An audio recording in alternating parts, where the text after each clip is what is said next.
మన ఇళ్లలో మన పేరెంట్స్ అండ్ గ్రాండ్ పేరెంట్స్ కాలం నుండి ఒకటే మాట వింటున్నాం. మనకి కష్టం వస్తే మనల్ని ఆదుకునేది బంగారమని. అందుకే యుద్ధం, గొడవల లాంటి వార్తలు వినగానే మనకి ఫస్ట్ బంగారమే గుర్తొస్తుంది. ధర ఎప్పుడు పెరుగుతుందా అని ఆశిస్తాం. ఇప్పుడు ప్రపంచం మొత్తం గందరగోళంలో ఉంది. కానీ మనం ఎంతో నమ్ముకున్న బంగారం ధర మాత్రం పడిపోతుంది. ఇది ఎలా సాధ్యం? ఇది సింపుల్ గా జరిగే మార్కెట్ చేంజ్ అయితే కాదు. దీని తెర వెనుక బంగారంపై ఓ రహస్య యుద్ధం జరుగుతుంది. సో ఇప్పుడు ఆ బ్యాక్ స్టోరీ ఏంటో మనం ఈ వీడియోలో డిస్కస్ చేద్దాం. Hi, hello, welcome to this channel. This is Revanth as మధ్యతరగతి అబ్బాయి. ఒకవేళ ఛానల్ ని సబ్స్క్రైబ్ చేయకపోతే ఇప్పుడే చేయండి. సో మీకు గుర్తుందా, 2026 మొదట్లో బంగారం ధరలు ఆకాశాన్ని తాకాయి. మనలో చాలా మంది అప్పుడే బంగారం కొని ఉంటారు, పిల్లల పెళ్లికనో మన భవిష్యత్తు అవసరాలకనో. కానీ ఇప్పుడు చూడండి, ఏకంగా 20% వరకు బంగారం ధర పడిపోయింది. ఇది కేవలం మార్కెట్ మార్పు కాదు, మన సేవింగ్స్ మీద డైరెక్ట్ ఇంపాక్ట్. మన భవిష్యత్తుకు భరోసాని కొన్న ఆస్తి ఇలా ఉన్నట్టుండి విలువ కోల్పోవడం మొదలైంది. ఇది మన దురదృష్టం కాదు, దీని వెనక ఒక పెద్ద బ్యాక్ స్టోరీ నడుస్తుంది. ఈ స్టోరీ అర్థం చేసుకోవాలంటే మనం చిన్నప్పుడు ఆడుకున్న ఒక ఆటని గుర్తు చేసుకోవాలి. అదే సీసా. ఈ ఆటలో ఒకవైపు బంగారం ఉంటే మరోవైపు అమెరికన్ డాలర్లు ఉన్నాయని ఊహించుకోండి. డాలర్ బలంగా పైకి వెళ్తే బంగారం బలైన పడి కిందికి వస్తుంది. అదే డాలర్ బలైన పడితే బంగారం పైకి వెళ్తుంది. ఎందుకంటే ప్రపంచంలో బంగారం ధరను అమెరికన్ డాలర్లే నిర్ణయిస్తాయి. అందుకే డాలర్ బలపడితే బంగారం కిందకి లాగపడుతుంది. కానీ స్టోరీ ఇక్కడే కంప్లీట్ కాదు. ఇంకా రెండు పవర్ఫుల్ ఫోర్సెస్ బ్యాక్గ్రౌండ్ లో గోల్డ్ ని కిందికి లాగుతున్నాయి.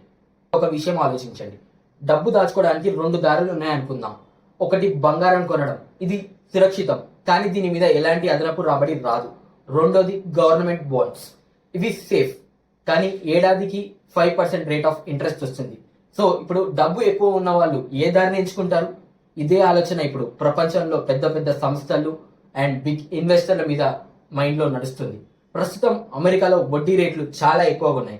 దీనివల్ల గవర్నమెంట్ బాండ్స్ ఫుల్ అట్రాక్టివ్ గా మారాయి. సో బంగారం అన్అట్రాక్టివ్ గా అయిపోయింది. అండ్ రెండో కారణం వచ్చేసి మనం రోజు వార్తల్లో చూస్తూనే ఉన్నాం, మిడిల్ ఈస్ట్ లో రోజు రోజు టెన్షన్స్ పెరుగుతూనే ఉన్నాయి.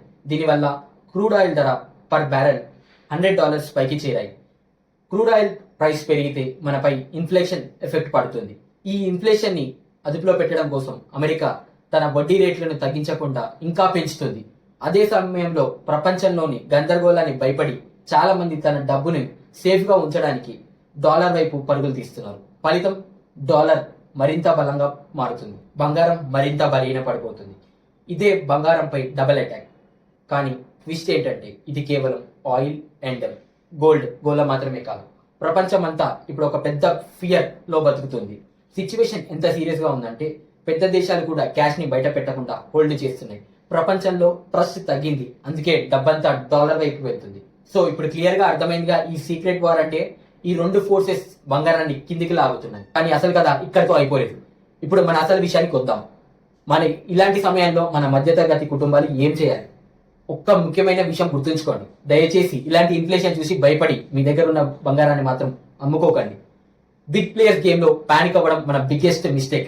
ఎందుకంటే మనం కొనే బంగారం అనేది కొన్ని రోజుల కోసం చేసేది కాదు, అది మన తరతరాల ఆస్తి అండ్ మన భవిష్యత్తు అండ్ భరోసా కూడా. సో ఇలాంటి సిచ్యువేషన్ లో మనం ఏం చేయాలి? ఇది మనలాంటి వాళ్ళకు ఒక మంచి అవకాశం. ఇదే సమయంలో మనం చేయాల్సిన తెలివైన పని ఏంటంటే భయపడకుండా మీకు వీలైనంత కొంచెం కొంచెం బంగారం కూడబెట్టుకోవడమే. ఒక్క ముక్కలో చెప్పాలంటే షార్ట్ టర్మ్ లో డాలర్ విన్ అయినా లాంగ్ టర్మ్ లో గోల్డే కింగ్. మరి దీనిపై మీ అభిప్రాయం ఏంటి? ఇలాంటి సమయంలో బంగారం కొనడం సరైన నిర్ణయం అంటారా? మీ సమాధానాన్ని కమెంట్స్ లో తెలపండి. ఈ వీడియో నచ్చితే లైక్ చేయండి, షేర్ చేయండి అండ్ సబ్స్క్రైబ్ చేయడం మాత్రం మర్చిపోకండి. దిస్ ఇస్ రేవంత్ యాజ్ మీ మధ్యతరగతి అబ్బాయి. Don't forget to subscribe.